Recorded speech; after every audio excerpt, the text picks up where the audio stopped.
बाद में जो ट्रम्प साहब जो आगे पिक्चर के अंदर, इसको मैं बहुत खतरनाक मानता हूँ। खतरनाक मैं इसलिए मानता हूँ कि आज तक वॉइस निकली है, किसी गवर्नमेंट रही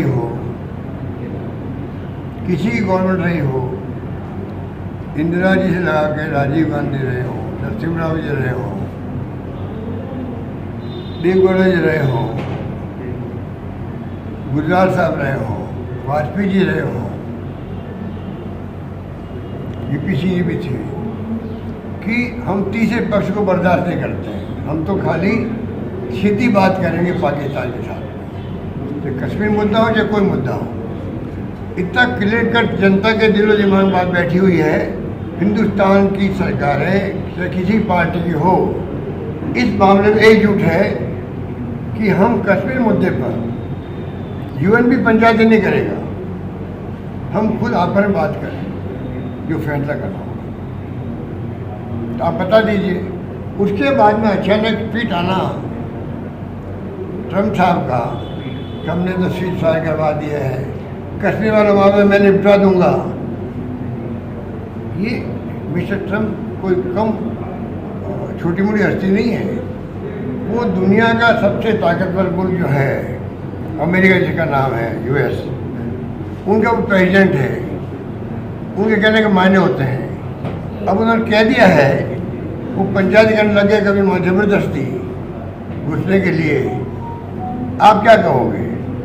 अभी इमीडिएटली जिससे ट्रम्प का मैसेज आया, ट्रम्प ट्वीट आया कि मैंने सीज फायर करवा दिए, उसी वक्त सरकार को आगे करना चाहिए कि ये ट्वीट जो सीज फायर हो रहा है वो हमारे पाकिस्तान के बीच की बातचीत है। सलाह आप किसी से ले सकते हैं, यूएस से भी ले सकते हैं, परंतु ये जो सीज फायर होगा 5 बजे, वो हम आपस में बातचीत कर रहे हैं। हालांकि ये बातचीत मैंने दिल्ली में कही है कि पहले पब्लिक के डोमेन में आना चाहिए था भाई कि हिंदुस्तान पाकिस्तान के बीच बात चल रही है कि किसी ढंग से आपस में आगे नहीं बढ़े सेनाएं और सीज फायर हो जाए। ये बातचीत चल रही है। ये हिंदुस्तान पाकिस्तान दुनिया के मुल्कों के अंदर ये मैसेज होना चाहिए था कि हो सकता कभी भी कोई फैसला हो जाए, इधर नहीं सीज फायर होगा या नहीं होगा। उसके बाद में सीज फायर होता, उसका अलग ही मैसेज आता। या चूंकि सरकार ने कोई भी चुप्पी साध रखी है, ट्रम्प चाहे बोले सीज फायर के बारे में, कश्मीर के बारे में या ट्रेड के बारे में कि व्यापार जो है वो तभी होगा तब सीज फायर होगा। मतलब पूरा श्रेय सीज फायर लेने के लिए आपने तमाशा किया है ट्रम्प साहब ने, मिस्टर ट्रम्प ने, कि पूरे देश में बहुत भारी रिएक्शन है, पब्लिक के अंदर, गांव के अंदर भी, और ये सरकार समझ नहीं पा रही है।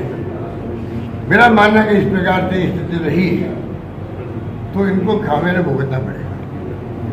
अभी डैमेज कंट्रोल करने के लिए तिरंगा यात्रा निकाल रहे, पर भाई आपने कौन सी क्या कहना चाहते हो? हमने मैसेज दिया सेनाओं के लिए, सेनाओं के हौसला अफजाई, सेनाओं का पराक्रम, उनका शौर्य, हमें गर्व का एहसास करवाता है। तिरंगा यात्रा हमने भी एक मैसेज दिया, और इनकी तरह उसको प्रोग्राम नहीं बनाया भाई कि आप उसका राजनीतिक लाभ देते फिरते रहो और लोग गुमराह करो। इसका जवाब कोई दे नहीं रहा है। आपने गलती क्यों की? चुप्पी अभी तक क्यों साधी हुई है?